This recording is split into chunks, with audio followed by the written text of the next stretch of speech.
Om Sthapakaya cha dharmasya sarvadharmasvarupine Avatar Varishtaya Ramakrishnaya Te Namah.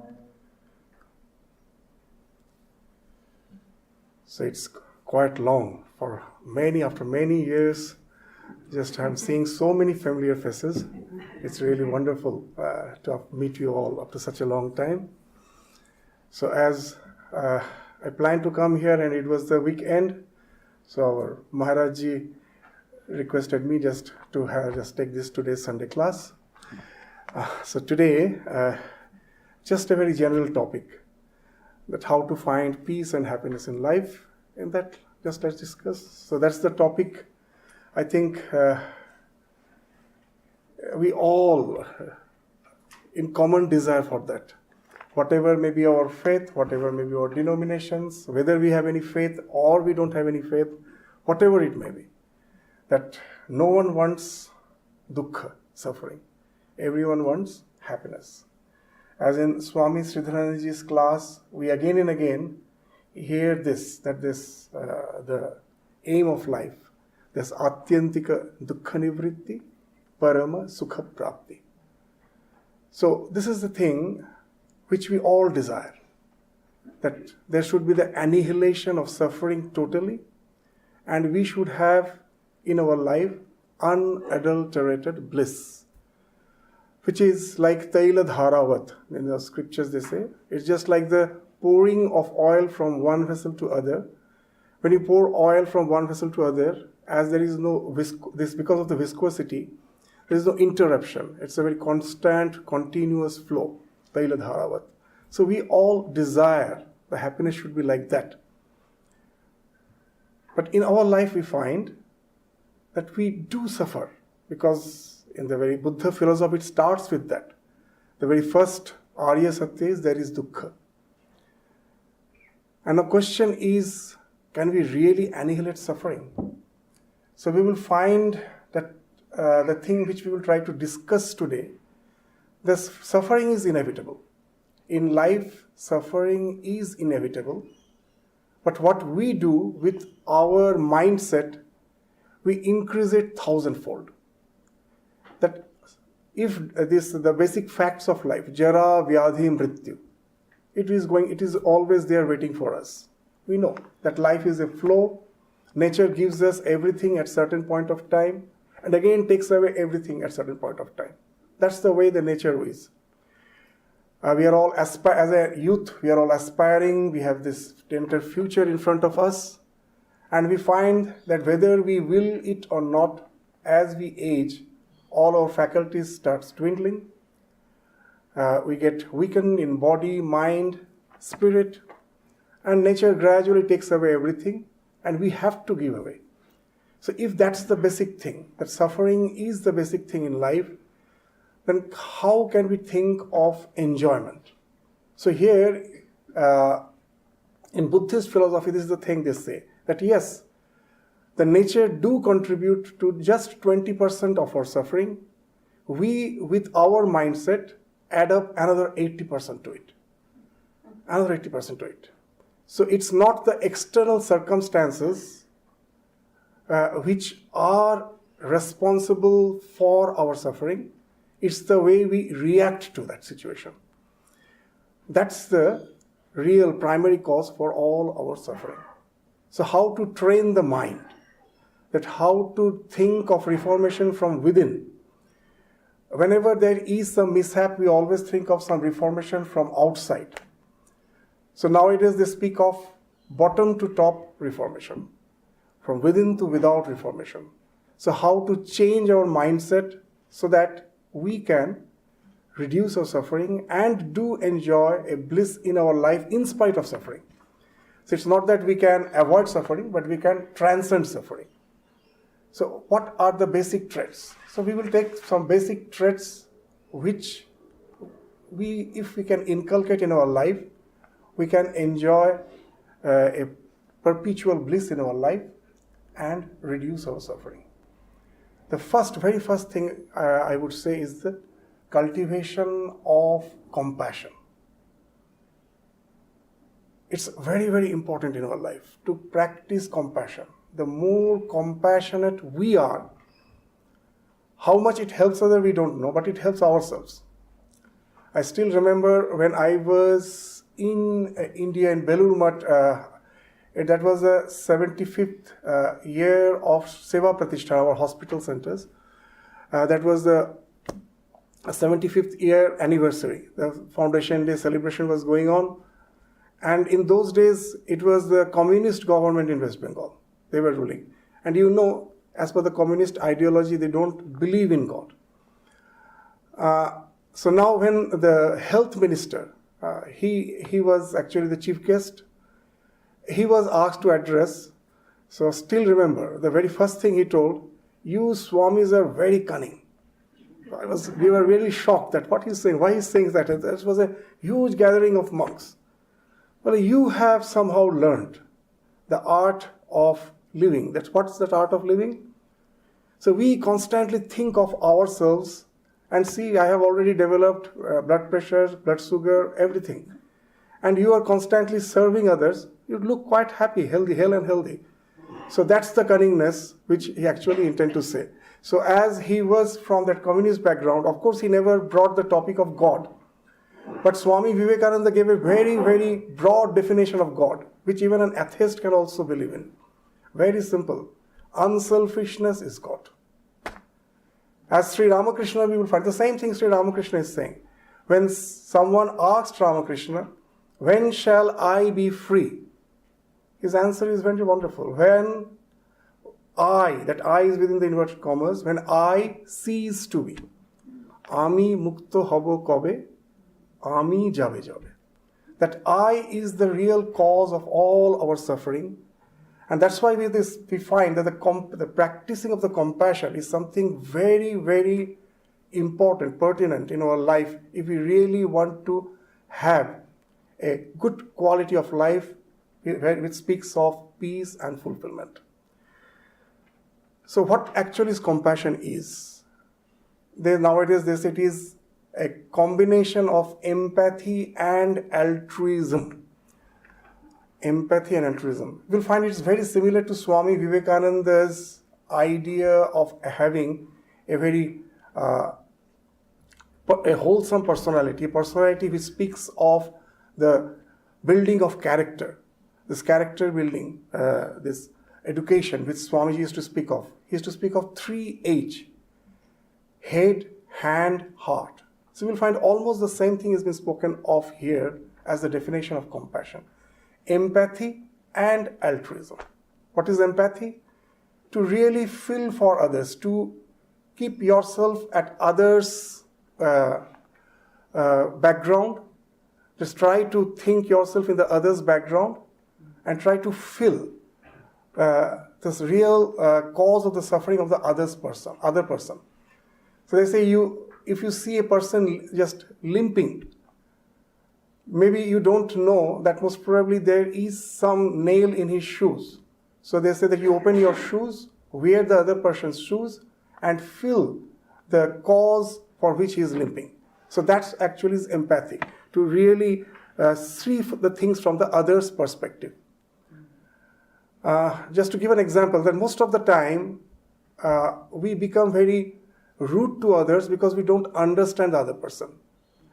There's a very nice example. One of the disciples of Gautam Buddha, his name was Swasti. The Swasti, he belonged to a very, in the Indians, what you said is this, in the caste system, he belonged to a very down caste. He was a lowly person. But Buddha, that he was the one, he brought that reformation. He broke all the caste barriers. Everyone was welcome in his organization, in his monastic organization. So Swasti also joined as a monk, and he related this incident, that how he came in touch with Buddha. So when he is reminiscing, a nice thing he's indicating. What he's saying? That I became orphan as a small child. Swasti is saying that he became orphan as a small child, and he was having siblings. He himself was just 8 years old, and the other siblings were still. So, and one was just an infant, just 2 years old. And one day at night, mother is not there, father is not there. He is the one, as an 8-year-old child, he is the elder brother to look after the young siblings. And at night, suddenly the young infant, the smallest one, she started crying loudly. And now he got irritated. At night, it's the time to sleep, and just to stop him crying, he spanked him nicely. And he found she is crying still loudly, and it was really a matter of irritation. And the next day morning, when he realized that actually she was having very high fever. She was having very high fever. So just see, it happens in our life. Most of the time, we don't understand from the other's perspective. We just see the surface and start reacting. Even I heard of in an interview of a criminal. Criminal means he was a very hardcore criminal. So he was, of course, in the jail, and he was interviewed. That he has a tendency always for violence. And then he was interviewed. What he told was something interesting. That, see, I was brought up in a refugee camp. And the school which we had, there was also the refugees. So it's all the refugees' children. They used to go to the school, and they came all from the disturbing background. So naturally, they were all very violent by nature. And he says, there were so many who used to boss over us, this bully over us. So one day, in my birthday, I got a watch as a present. I went with wearing the watch to the school. And then one of the seniors, he started bullying. He says, open the watch, give it to me. So he ignored. He told, it's just bullying. Why should I give my watch? And then he told, if you don't give me the watch, I will stab you. He thought he's just simply just trying to scare me. And then he really brought out a knife and stabbed on his wrist. And now he started bleeding. He ran he just came out from the school, ran so that he can get the minimum first aid. And when he reached his home, his father saw him as he's coming, and he asked, what has happened? He told, see, someone has stabbed me. I'm bleeding. I need some first aid. And father immediately went inside the house. He thought most probably he has gone to bring some first aid just to apply that to stop the bleeding. He actually went inside and brought a knife and gave it to his child and told, go and stab the one who has stabbed you. Well, this is how I was brought up. And now when you hear this, don't you feel that sense of gratitude we should have? That we were born, that we were blessed to be born in a stable family, nice family. We were brought up in such a way that if I was in his situation, can I claim I would have been something better? Who knows? So these are the things which speaks of not seeing the surface, going deep and try to find out the reason. And then you will find empathy can be practiced at any situation of life. Any situation of life, whoever may be the person, we can practice empathy. And after all, being a Vedantin, we all are Vedantin, we after all believe it is God who is manifesting himself as the universe, as the good, as the evil, as everyone. That's why Swamiji told Luchar Narayan. Everyone is Narayan, even the so-called evil-minded person, he's also Narayan. So we have to hiss, but we shouldn't inflict poison. That's the very important thing, that sometimes for our own safety, we do have to hiss, but we should always keep it in our mind. There shouldn't be any sense of hatred, vengeance. This is very important if you see the present world scenario. This country fighting with the country, religion fighting with religion, and it's all hatred, hatred, hatred. So in this scenario, we can realize that we need not think of a huge reformation outside. Why not just within, here itself, in my own life, in my own family, in my own neighborhood, if we can start practicing this compassion, it can really bring a reformation which is something from within to without. Even you will find, after the First World War, when someone spoke of the peace treaty of the UN in those days to Holy Mother, simple, she was a simple lady and her reply was simple. Egro to oder mukher kotha. These are just the words of their lips. Is it coming from their heart? And just see, after that so many years, 100 years, more than 100 years have passed, and we do realize that it's something which is not coming from within. There is no reformation from within to without. So by making rules, regulations, we can never change the world unless we develop that compassion within. So that is the empathy. And what is the altruism? Altruism speaks of karma yoga. That most of us, we find that we do feel compassion, but it is just a feeling. We never ever think of getting motivated to really do something. Every day we hear so many these mishaps happening all around. We really feel bad, but do we really reach out? Sometimes we don't even think of, we don't get the scope, whatever it may be. But altruism is something which has to be accompanied with empathy, otherwise empathy has no meaning. Even Swamiji, in one of his lectures, is saying that most of our energy gets wasted in feeling, not in doing. So this altruism speaks of doing, but while doing, of course, again it speaks of karma yoga. That we have to act on our feeling, but without any sense of getting something back in return. Why? The Bhagavad Gita you are studying for so many years, Swamiji is taking a revision. It's wonderful. But the very second chapter, the idea of yajna is there. That yajna is not just the physical yaga. It's actually, yajna means interbeing. It speaks of altruism. In this life, the entire universe is planned on give and take. The entire ecosystem, everywhere you will find, there's a give and take. That I cannot simply keep myself concealed. There is always a interbeing. And this interbeing has been spoken of as yajna. In the gospel, in one place, very nice thing has been told. When the mother loves the child, is it the mother who is loving the child? Very interesting thing. Mother is bound to love the child. That we have been made in such a way.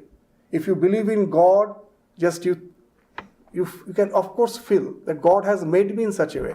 And if I don't believe in God, even I have to agree that nature has made us in such a way through the process of evolution that we have to take care of our offsprings, the small ones. Why?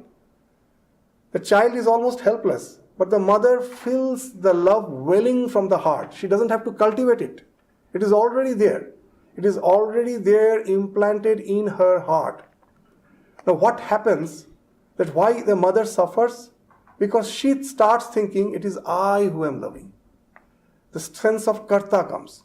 If she would have thought, God has implanted the love in the mother's heart to take care of His creation. It is His creation. He is taking care of His creation. I am just the channel. That love is flowing through my heart. And if I can feel that way, I just become an instrument. The question of getting anything in return doesn't come. So this is the basic thing, that nimitta matra. In Bhagavad Gita they are saying that you become just an instrument. Nimitta matra bhava sabhya sachen. Become an instrument. So Swami Ramakrishnananda ji used to say that he has done a tremendous work. In the south, if you go, the centers, in those days, what a tremendous hardship he had to go through to establish those centers. And seeing him working so hard, when someone told, Swamiji, it's almost inhuman that we can never even think that someone can work so much. And his reply was, I am just a pen in the hand of the author. I am just a pen. Can the pen say, I have written so many books? So the one who is holding the pen. So I am just a pen in the hand. So that's the idea when we are doing this, our empathy is finding expression as altruism. First we have to realize that empathy, that love, whether it be my own child or whether it be a beggar or whether it's someone who is in need, I feel love in my heart. But that love, is it something I have cultivated? I will find it comes out automatically, spontaneously. So previously there were some books which were titled as the selfish genes. And now they have started saying that our genes are altruistic. Genes are altruistic. That in the entire process of evolution, The Darwin says that there was a struggle for existence and there was a survival of the fittest. It speaks of competition. But nowadays they're very interesting, they are saying. Well, of course there was competition, but who won? Those who as a group were cooperating among themselves. This, if you read a book at present, it's called Sapiens, that how the Neanderthals were more intelligent than us. They were more skillful than us, but they became extinct. We as the Homo sapiens are continuing, we are evolving. How it has happened? They told somehow we developed the capacity to communicate. With this capacity to communication, we started forming groups, staying together. And that's the reason which helped us, that the Neanderthals have actually pushed the sapiens for time, an innumerable number of times. Many times they were defeated. At last, when they developed this capacity to communicate, to be as a group, all working together, to develop a synergy, to have a win-win situation, that's when they started evolving and the Neanderthals became extinct. So they say as a group, the struggle is there, but those who struggle as a group, they prevail. So the more you cooperate, the more we stay together. That speaks of the synergy, the yajna, the real yajna. In Bhagavad Gita, that wonderful sloka is there, that God, when He created this creation, He created along with yajna. So we need not think that that in the Vedas, all the yajnas which are mentioned, that was created at the very beginning. That will entail in like a fanaticism, like any other religion. They say God has created along with our religion. It's not in that sense it has been mentioned. The Saha Yajna, when He created this creation, He created along with that altruism. It was in our heart. Otherwise, creation is not possible. Anywhere you find where this creation is being sustained, there is cooperation. The Great Barrier Reef is the biggest example of that. It's the reef is actually made by all most vulnerable creatures who are not supposed to withstand the harsh weather of that ocean, extreme climate of that ocean, the waves and all the thing. But by creating that wonderful reef, see, they're existing for centuries together, ages together, everywhere. They say the redwood trees, their roots are very shallow. They don't go very deep. But they will be withstanding the storms and all this hurricane, everything they withstand. How you know? That when the moment these redwood trees are always in a group, they're in a forest, they're all in one place. The moment a sapling is born, a sapling comes out, immediately all the big trees will extend their roots to intertwine the roots of the small sapling, the tender sapling. And they form a huge base. In the underground, it is very shallow, but it's like a very it's like a beam. A huge base has been created where all the roots are intertwined, and that's how they sustain all the harsh climatic condition, the storm, the wind. So this speaks of this yajna, saha yajna prajasrishtva. So unless we practice compassion, knowing it very well, practice means it is not something we have to cultivate, it is already there. The more we get rid of the noise, the more compassion. What's the noise? Somehow the selfishness. Even we say that mother's love is something spontaneous. But we do find in the news, the mother has abused the children. What has happened? That she became so self-concerned. Her own interest became so paramount that has actually shadowed the spontaneous love which is in the heart. In Vedanta, we don't believe in the dualism of good and evil. We say everything is good. Our soul is potentially divine. How can evil be there? Then what's the evil actually? Evil is not a separate existence. Evil is something which finds expression when you don't allow the goodness to manifest. Just to give an example, a small seed has the potentiality to become a huge banyan tree. But if it falls on a very dry place, if it is on a dry place, can it grow into a tree? No. Suppose it's on the terrace, lying there for years, it will get dried out. Or if it's in a marshy land where there is too much of water, again the seed will get rotten. So as it didn't get the proper environment, the inherent power to become a huge tree, that couldn't be realized. So evil is not a separate existence. Evil is something which, that because of lack of proper understanding, proper environment, the inherent goodness which is within all of us, that couldn't be realized, and that's what finds expression as evil. So the first thing which we are saying is the practice of compassion. And with this is related, as compassion speaks of trying to understand the other person from his perspective, this speaks of the next thing, is what the real love is. So nowadays, this just mere emotionalism is thought of love. When I came here, I still remember with Chandrasekharanandaji, I was going to Wollongong, and in some sea beach there was just on the sea beach there was some iron railing, so that that sometimes children and all, because it's a very steep cliff, so immediately the ocean is there, so there is some railing, and there were a lot of locked keys.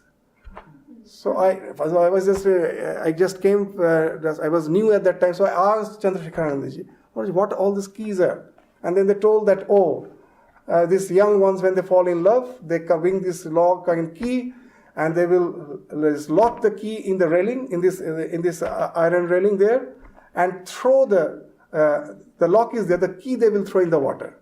So that speaks that our love is eternally locked. You don't get the key anymore. Now, wow, it's a good idea. And then Swami says, no, it's a good idea. But you know what? Just after 6 months or 1 year, they will come here to search the key, where the key is. They will come here to search it. So what it speaks of, it's just the feeling which we give very huge importance to. And as a result, we find a lot of loneliness, breaking up of the family. This has become very common in our life. But again, that we never try to understand the other person from the other's perspective. There also a question of compassion do come. As a human being, that real love is what you know. It's not just that mere emotion, mere feeling. It's the emotion which is guided by will. As a human being, no other creature has that faculty. We have a faculty. We can guide our passions, our emotions with willpower, a willpower. We practice it everywhere. A doctor, before starting his profession, first he has to test the Hippocratic Oath. You know that. A politician, before becoming the minister, first he has to take the resolution that is there. In all the parliaments, it's there. In the Olympic, the games, you will find that before, all the players have the passion for that game. But first, the do's and don'ts, they take in a form of youth that we are going to take part in a very friendly manner.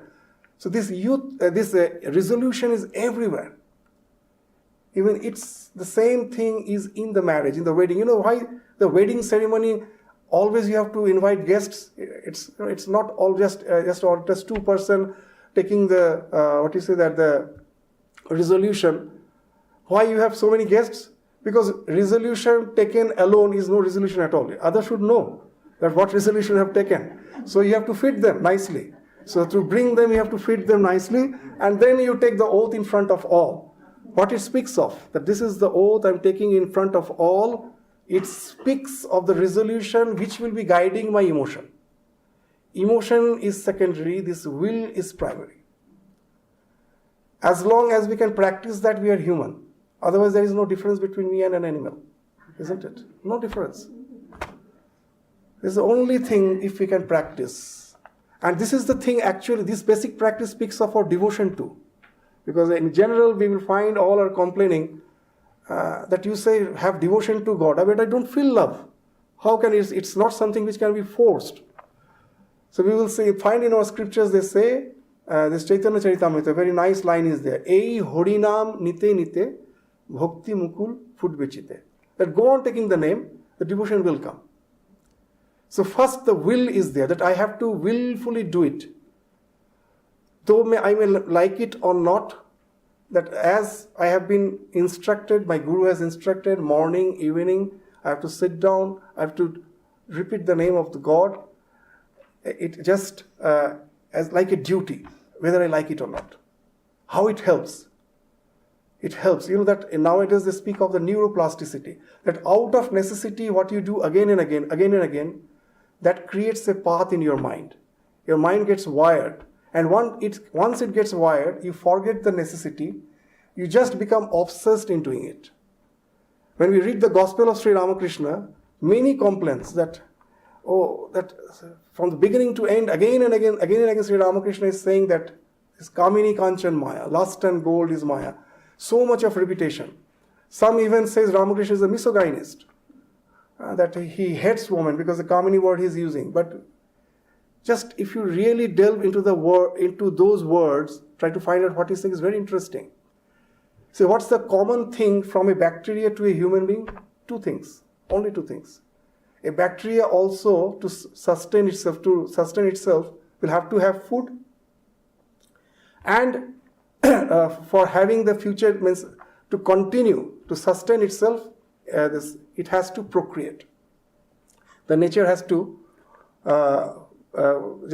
succeed through generations. Otherwise, life will end. So these two, procreation and taking food. This is common from the common microbe to the human being. Is the thing we have been repeating again and again. As a human being, you are not going to get food. We have to need some money, isn't it? Then only you are going to get food. So that money speaks of the food, and of course, Kamini, the lust, speaks of procreation. These are the basic necessities of life. But you open the newspaper, you go to any news channel, and just see any crime. At last, what will you find?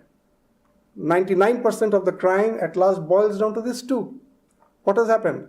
The necessity has become obsession, isn't it? So that's the limitation of the mind. What I do repeatedly, I forget the necessity. There's a necessity of it, I forget it. Just doing it becomes my obsession. Now, all the religions have used this in a positive way. This limitation of the mind has been used in a positive way. In all the religion, is there anything common in all the religion? Of course, one thing is common. Their belief system is different, the practices are different. Even that the idea of the highest goal, the heaven, that is also different. Our idea of moksha and the Abrahamic religions' idea of heaven, it's totally different. What's the common thing? One thing you all will agree is common is repetition. You go there's a Muslim, the same prayer they are repeating. In the church you go, the same prayer. Every day you come in the evening, Khandan, it's going on from my student life it has started, every day it's going on. Every day the same thing we are doing. We are resorting to the neuroplasticity. With will, whether you like it or not, go on doing it, go on do it. And that creates a path in the mind, but this path is something different, All the path, what all those previous paths were, it was all something extrinsic, means I have to, all the goals were something external. If I get something external thing, then I am happy. My pursuits were for all the external things. And that's why I've created the path which was full of traffic. Why it was full of traffic? Now you have applied for a job and you get the news that there are hundreds who have applied for the job and only 20 will be selected, isn't it? So it's a traffic. When you are in the morning going to the office, we all think that I will get all the green signals. Do you ever get? So never get. So why? The collective interest, that has to guide the individual interest, isn't it? So we have created the society in such a way. So here also the same thing happens, because as all our desires are depending on something external, we will find that we have created lot of crossroads as if in our mind. That they say that this yoga kshema, that when I want something, that is yoga, I want to get united with that thing, and when I get it, I want to preserve it, isn't it? Kshema means preservation. And these both are linked with stress. As long as I don't get it, I'm constantly at stress. I may not get it. A job, a relation, wealth, whatever it may be. And when I get it, again the stress factor is there. I may lose it throughout the life. But now with this repeated practice of taking the name of Lord through your will, you have developed something, that liking for something which is intrinsic, which is not dependent on something external. I sit down, take the name of the Lord, the bliss ensues, because that through neuroplasticity I have went to that obsession. It's also an obsession. I went to that obsession. But this obsession is totally different. So as you have created something which is intrinsic, you have created a path which is like the freeway. There is no traffic. There is no traffic. There is no junction. It's a free way. It is not clashing with anyone. As Sri Ramakrishna used to say, Chada Mama, Shokoler Mama. To Holy Mother, he used to say that the moon is everyone's moon. Means God is everyone's God. See, now suppose a person loves a person and he knows, he comes to know that someone else loves that person. There is an envy. Because why that envy is there? Because either I can love or the someone can come into relation. Both cannot come to the relation. It's a matter of envy. But does it happen with God? That you love, you come and say, oh, I really love Ramakrishna. And someone says, oh, I also love Ramakrishna. And you say, oh, we are family. It's just the opposite, isn't it? You never feel that we have to fight with each other. It's just the opposite. Why? Because no one can take it away from you. It is something within. In the language of Mirabai, in one of his song, that Payo ji maine Rama Ratan Dhana Payo, that two lines are wonderful. That why it is something treasure which cannot be compared with any treasure. Because it is kharche nahi koi, chor na leve, dina dina varat savayo. It doesn't get expended.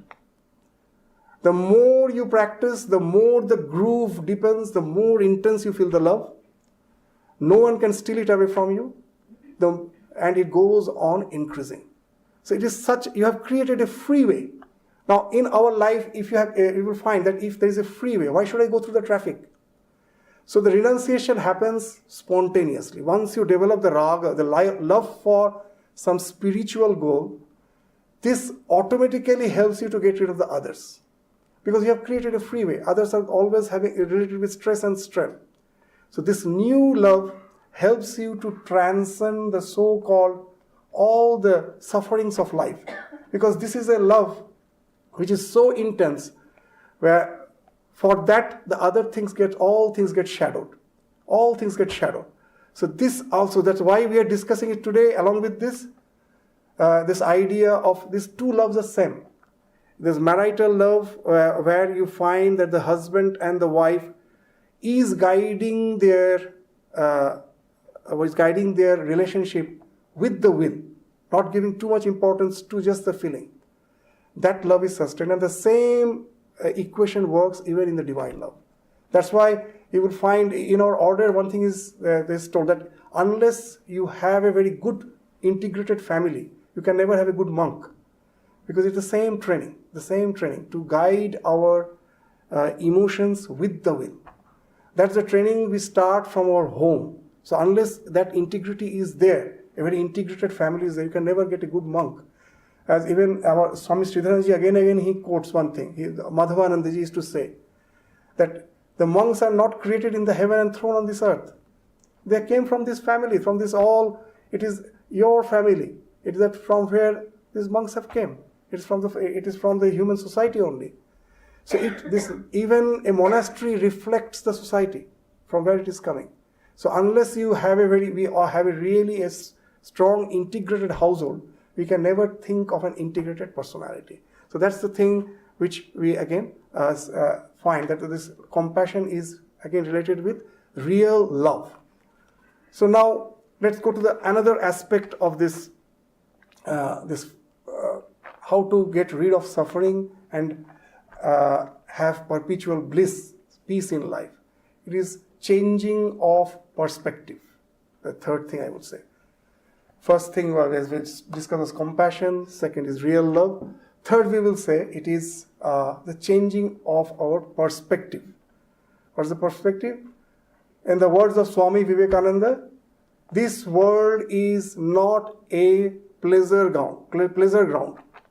We think this world is there to enjoy. He's saying this world is not a pleasure ground. It is a gymnasium where we have came to make ourselves strong. Okay. So with this change of perspective, we will find really something wonderful can happen. That in our life, any circumstance which we may find to be very challenging, out of fear, instead of running away, we will face and try to rise above the circumstance. So the fear can be used as an acronym. Like Arjuna, just in the beginning of the Gita, For Arjuna at the beginning, fear was fear everything and run, isn't it? He was just about to run away from the battlefield. Fear, F-E-A-R, fear everything and run. And Krishna, what he taught him? Face everything and rise. You have to face everything, you shouldn't run away from it. So now by changing the perspective, the battlefield is still same there. You can face the circumstances and rise above it. How? Well, the best way to understand some stories. So, for a funny story I heard long back. In a monastery, one of the monks was extremely quarrelsome. Throughout the day, he will find some reason to quarrel with others. All were fed up with him. He's really fed up. Constantly he's quarreling with all. And one day he quarreled with all and told, it's impossible to stay with you, I'm leaving. And so he left. All were relieved. At last, he himself has gone. Okay. But the senior most abbot, he was very concerned. Where that fellow has gone? And they all were just trying to explain that, just forget about him. He himself has left. We have never told. And it's such a relief. Now we are at peace. But he was a really loving soul. He told, no, we have to search him. And he went out in search of him. And after 3-4 days, he brought him back. And all were just complaining, why you brought him back? And then he says, you don't understand. He is our patience practicing factor. If he is not there, how will you know you're really becoming strong in your patience? You're developing your patience. So he is the patience. He should be there. So the circumstance, you use it as a weight. In the gymnasium, in the gym when we go, if you find someone that is not in any way coming to shape, know it for certain he is going there to socialize, not to work against the weight. So if you are working against the weight, that's what will build your strength, isn't it? So here the world is a gymnasium. The situations are not to be used as a pleasure garden. That's why we suffer. We always think the pleasure is waiting for us. Even in the engineering college, the ragging used to be there. It has been banned. It's good it has been banned because we forgot what's the real implication of it. We started using it as a sadistic thing, that I was ragged, so I will again rag the others. But when it was started, it had a very wonderful idea behind it. What's the idea? That those who get admitted in some professional course in the first year, they think the entire world is under my feet. Oh, I am a very intelligent student. I've got chance in a reputed engineering college or a medical college. The entire world is just under my feet. Now the seniors have already understood that's not the case. and that has to be taught. Otherwise this person will really suffer. He will be ragged throughout the life. So let us rag him just for 1 month. What's the thing? Unnecessarily I will disturb you. You react, I will disturb you more. As simple as that. That in the life you will find situations are there where there is no solution. If there is solution, of course you go for solution. But there are situations where there is no solution. If there is no solution, bend your attitude. I will just tell a very nice story. A person was suffering. Throughout the life he felt he has been betrayed by his relatives. And he at last came to this monk. And he was relating that how their life has betrayed him. And that's the reason for which that he has gone to a sort of depression. His life has shattered. And the monk never replied. He told, come with me to the backyard. It was a small monastery. The backyard when he went, he told, see, this small place, this hermitage where I'm staying, I actually purchased this place from the previous owner. And when I purchased in the backyard, there were some the saplings of the maple trees, small trees. And the owner planted them on the boundary, and then he constructed the fence by just nailing the barbed wire in that all the maple trees. And now these trees have grown. But I will show you an interesting thing. He took him to a tree. That tree was extremely curved. And this monk told you, what happened, that this tree was constantly reacting, that why this barbed wire should be nailed on me, against me. It was reacting throughout his life. And that has resulted in this curved growth. And now I will show you another tree. He took him to another tree. the barbed wire has gone to the middle of the trunk and the tree is straight. And say, this tree accepted that I cannot get rid of it. It is going to be with me. In spite of that fact, there are so many other factors which can still help me to grow. Why I constantly focus on this negative factor? There are so many other positive factors which can still help me grow. This earth is there to give me the nourishment. The sun is there. Why should I be just bothered about this nailed wire? So let me give importance to all the positivity. Let me not get localized with all this, only this little concern. And that in no way hindered his growth. It's just straight. So Sri Ramakrishna used to say a very nice way that in all the Indian languages you will find there are 3 S. One S with the hissing sound we have to pronounce. Some S you have to touch the palate of your your tongue has to touch the palate, and some just your teeth with your tongue touch the teeth. So this 3 S. But luckily Sri Ramakrishna never went to school, so he had his own grammar. So he told why there are 3 S in our Indian languages? Because to teach us Sahya, Sahana, Sha, Sha, Sha, Je, Shoy, She, Roy, Je, Na, Shoy, Tar, Na, Shoy. He used to make pun with words. Je, Shoy, She, Roy. The one who can forbear, he can sustain himself. The one who cannot forbear, Tar, Na, Shoy, he gets disintegrated. So in life you will find there are situations when I feel I am getting as if sorted or fried in a frying pan. And I think, no way, I have to jump. And we jump and fall in the oven. So that's what happened in most of the cases. So this to forbear, to just not to think of change. Of course, as we are saying, if I can really change the circumstances, of course I will change. But after, you will find that after judging, you will find there are so many cases I cannot. Then why? That suddenly out of anger I leave a job because my boss was too bossy and I left the job, and now I find that I either have no job or I have got something which is even worse than the previous. You have jumped on the oven. So always changing the circumstances may not be the solution. So in life, that's why I say we sometimes increase our suffering just because we don't have the proper mental setup, this bent. So the next thing we will just say is Pratipaksha Bhavana. This is in the Yoga Sutra. Pratipaksha. In the modern day, they call it cognitive behavioral therapy. That you feel that you are being bogged down by life, only constantly contemplating on the negatives. They say there are so many positive things. Why not you practice gratitude? That life has given you so many things and you are just concentrating on the negatives. And that way, you can change your behavioral pattern and you will find that the life is not in that way bogging you down. That is a very nice, our senior monks will be sometimes making fun. That a monk asked a monk, how are you? Well, no, it's not good. A lot of problems in life. Somehow adjusting. And then after a few years again he meets, how are you now? Well, I'm quite well. Oh, the problems are gone.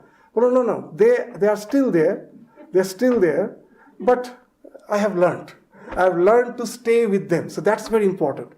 So, in life, if you think all the problems will be solved, it's not going to be. It is a common factor in life, that how to stay with them. That's first we thought of, that is changing the perspective. And another is developing this Pratipaksha Bhavana. In the Yoga Sutra, there is a wonderful sutra that you have studied in Patanjali Yoga Sutra. That is this Maitri Karuna Mudita Upekshanam Sukha Dukkha Punya Apunya Vishayanam Bhavanata Chitta Prasadanam. Very nice. It's a wonderful thing. That when you see happiness in other, relate to that happiness through friendship. You'll say, we do it. When I see my relative happy, I also feel happy. But what about your neighbor who is quite maybe disturbing? And sometimes you find that he is happy and it has started creating some envy. That I have found that in India, that's long back, there was a TV advertisement. There's Onida TV, some Onida TV. That's its owner's pride, neighbor's envy, owner's pride. So for most of us, that's the thing. If it's a near and dear one, we do share the happiness. But otherwise, it becomes a cause of envy. So Yoga Sutra is saying, consciously practice friendliness. Whenever you see happiness in others, try to relate through friendliness. So Sukha, Maitri. Dukkha, Karuna. That if I see my enemies suffering, I say, oh, tit for tat. He deserves that. No. For that, ultimately you will find you are suffering at last. We start rotting within, rust. So what's the thing? Pratipaksha Bhavana, the behavioral therapy we have to do. That's Karuna, this practice compassion, whoever it may be. So Punya Mudita, that be respectful when you see Punya. You will say, of course, that's only within your community, within your own religious group. Whenever it comes to some other religious group, there must be some humbugism. There must be some humbugism, there must be some hypocrisy. So, and that way what we do, we are dirtying our own mind, polluting our own mind. You know, there's a nice episode in the life of Chaitanya Mahaprabhu. In this olden days, a washerman was going to deliver the ochre color cloths, the Gedua cloths, to a monastery. Most probably they gave the washerman for cleaning, and after cleaning, this washerman piled those ochre color cloths on the back of a donkey, and he was taking to the monastery. And Chaitanya Mahaprabhu, seeing that donkey adorned with Gedua, immediately fell down on the road itself. Shashtanga Pranam. Yeah. Always surprised. And then asked why. Well, this is Gedua is the sign of renunciation. So just see what happens if you're really pure. You try to relate everything through the goodness, and you are culturing goodness. If I would have thought that seeing a monk, I don't know a monk, oh, he must be a hypocrite. What I am doing, I am culturing negativity in my mind. What you cultivate, that you become. And if you think, oh, even in life of Swamiji, a very interesting thing happened. Swamiji was actually just traveling through a forest along with Raja, the Khetri, king of Khetri. And the king of Khetri was ahead of him, and he was removing the thorny bushes, and the king was bleeding. And Swamiji thought, I must stop him. I shouldn't. He's a king. He's the most respected person. And the second thought came, no, let him continue. That's our tradition. The entire nation, unless they respect the idea of renunciation, that is sannyasa, this ideal can never preserve itself. The king is doing his duty. It's not that Swamiji wants that honor. For that ideal, the king is bleeding. That's okay. So even when the devotees do pranam to the Swamis, that's the same attitude that the Swamis are supposed to have. In our senior monks always say that never run away. Yes, he is doing out of devotion, but know it for certain, he is not doing pranam to you. If you are today out of the order, no one will care for you. It is because of him. That you represent the organization in the name of Ramakrishna. They are doing pranam to Ramakrishna. That you have left your hearth and home for him. For this ideal they have the respect, not as a person. So when he is doing the pranam, accept it that way. That yes, he is actually doing pranam to that ideal. I am just a suggestion. I am just a suggestion. I am just here as a suggestion. He is actually doing pranam to the ideal. And that way we also grow, that we become aware. The one who is taking the pranam, he becomes aware of that ideal. Oh, people respect me because I represent this ideal. I have to be up to it. And the one, of course, who is doing pranam, he is also getting uplifted. But because he is having some ideal in his mind to which he is showing respect, that's what he is culturing. So this is the very important thing, that mudita, for any religious organization, nowadays we find in America, everywhere, the religious organizations are targeted. They are going and doing graffiti and all. Does it in any way speaks of a very decent, enlightened society? No. Everywhere we find that this is the thing which you have to practice, that the respect for not only for my own religion, for others too. That's the mudita for punya. And apunya for any evil wrongdoings. Don't have hatred. What is this thing? Is very important thing. Upeksha. Be indifferent. Hatred is a negative attraction. The thing you hate, that thing you think more intensely than the thing you love. You will find hatred have a more intense passion than love. So you're thinking of it more intensely. So it's better to be indifferent. Just as if you have not seen. When you are in a road, someone is passing by you, you neither feel love nor feel hatred for him. He's just a third person. So for all the evil doings, have that sense of upeksha. Don't hate it. So it's a wonderful cognitive behavioral therapy which has been spoken of in the Yoga Sutra, which has to do with our well-being. And the suffering is obvious, the fifth point which we will just say, but we increase it unnecessarily, as what we were saying, that the spiritual resilience we have to grow. How? That's Buddha when he says that dukkha is the first Arya Satya.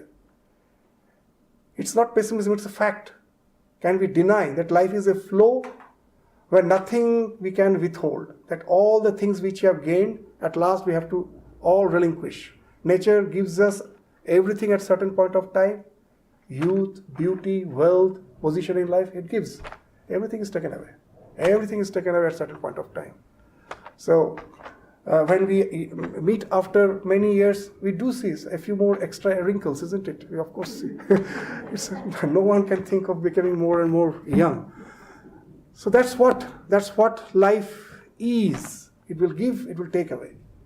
Accepting that fact is very important. Otherwise, we suffer unnecessarily. And all our socializing, our so-called in life, is like what, Swami Vivekananda gives a very nice example. It's just like a hare or a rabbit. When it is chased by the predator, what it does, it will try to run away. But at last, when it finds that it cannot run away, it will be almost overtaken by the predator. It is going to grab it. This rabbit will somehow start digging a hole on the ground, and somehow it will manage to hide its face in the hole. And it's quiet. It thinks, I'm safe. You are not seeing the predator is seeing you. Our predator is there, jara, vyadhi, mrityu.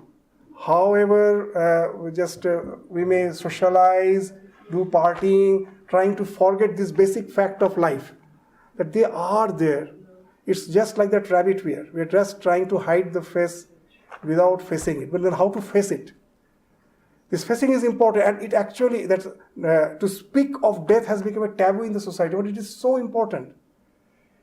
Once you accept that fact, then only the question of relating to the spiritual dimension of existence comes into being. You cannot find answers to so many questions in life because you are not relating to a particular dimension to which, if you relate, then only you can get the answer. I will just give an example. You can try at your home, you will never succeed in answering it. Try to draw exactly 4 triangles by joining 4 points. Impossible. Just you will find two lines are intersecting, creating the 5th point, and not only that, 2 triangles together will be the 5th triangle. Exactly 4 triangles you won't get. So in the classroom, the teacher asks the question, all the students were trying to get exactly 4 triangles by joining 4 points. Impossible, they couldn't get. And then the teacher solved the problem. How?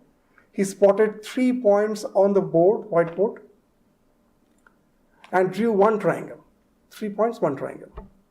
And then he asked the student to imagine the 4th point in the space. Okay? Now from all these points, you draw another line to that space. Isn't it? So 4 points, exactly 4 triangles you will get. You will get a triangular pyramid with exactly 4 triangular faces. You will get it? So why you didn't get the answer? Because you were trying to find the answer in the 2 dimensions of your page. It was actually on the 3rd dimension, isn't it? So in the life, we don't get so many answers. At last, I was surprised to read that in Australia, the highest suicide rate. In other countries, the highest suicide rate is among the youngs.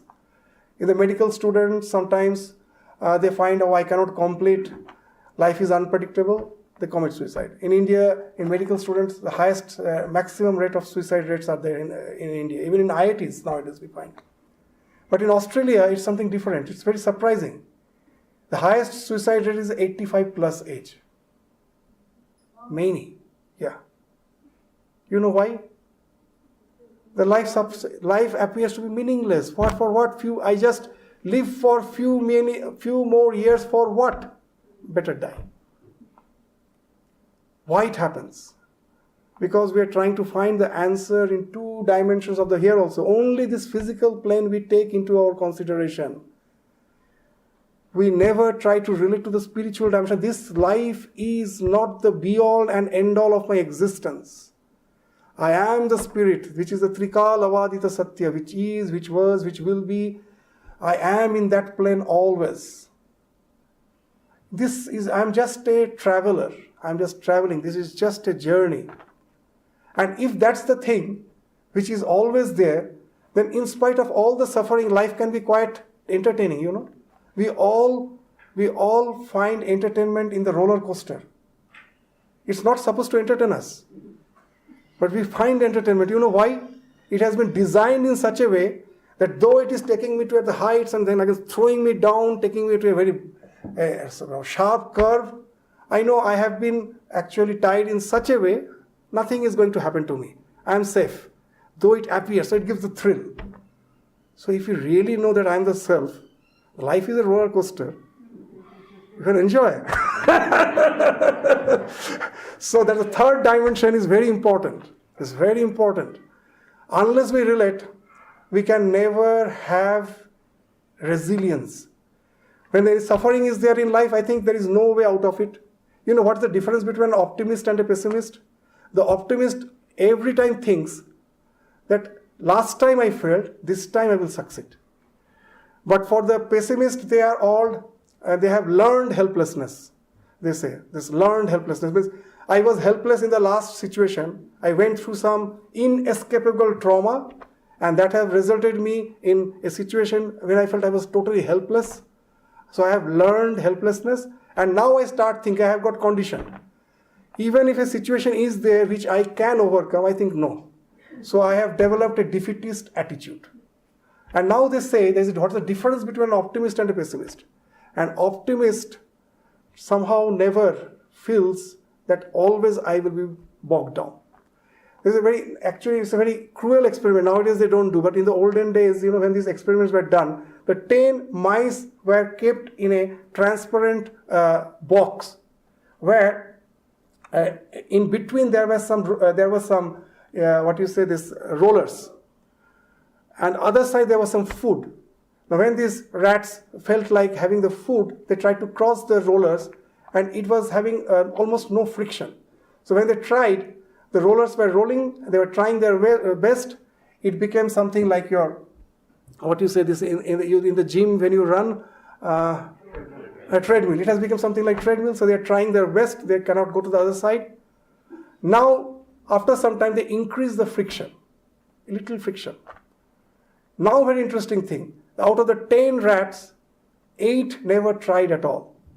2 tried a bit hard and went to the other side. So now the question is why these 2 tried. These are optimists. These 2 are optimists. All the 8 are pessimists. In life we find most of us are pessimists. So now what's the difference between these optimists? They say this optimist take every situation as temporary. The last situation has happened, new situation can be different. It's not permanent. And another thing, they know how to keep it local. The problem was local. It didn't affect all the aspects of my life. But what happens if a student is weak in maths? Sometimes we find he has started getting weak in all the subjects because he's constantly dwelling on that fact that I am weak in maths, and that way he's not using his faculties to take care of what he's good in.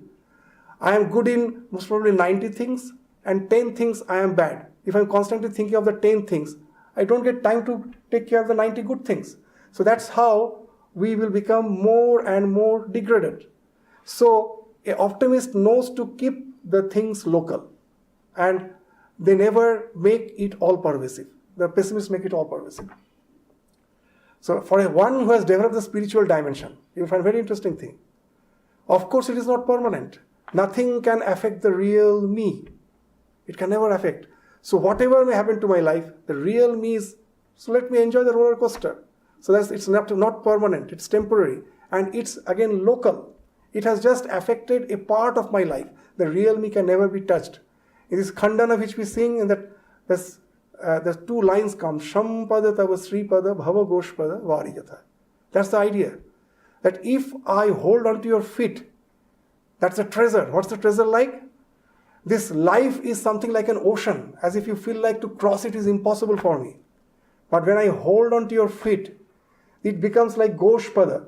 When the cow is just walking, just strolling over a muddy, this field, it creates the mark of the hoof is there. So, and some rainwater has filled that mark of the hoof. It's a very small, little amount of water.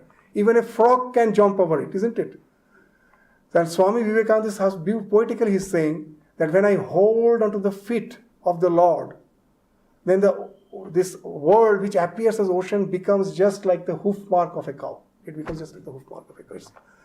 So it is no more it's no more local. You just transcend.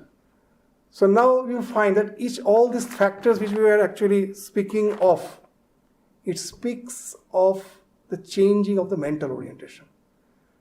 The more we can do that, life with its problems stays in its own place. We can enjoy it just the way. Suddenly you are sitting in your bedroom, in your house, and by the road you just hear a band party passing. You come out to the balcony and enjoy this band party going.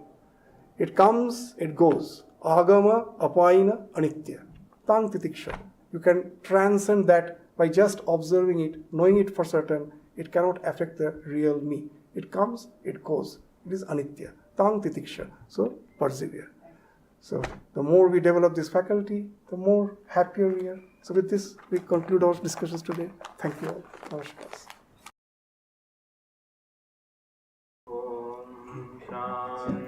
Shanti, Shanti, Hari Om, Tat Sat, Sri Ramakrishna, Pranastu.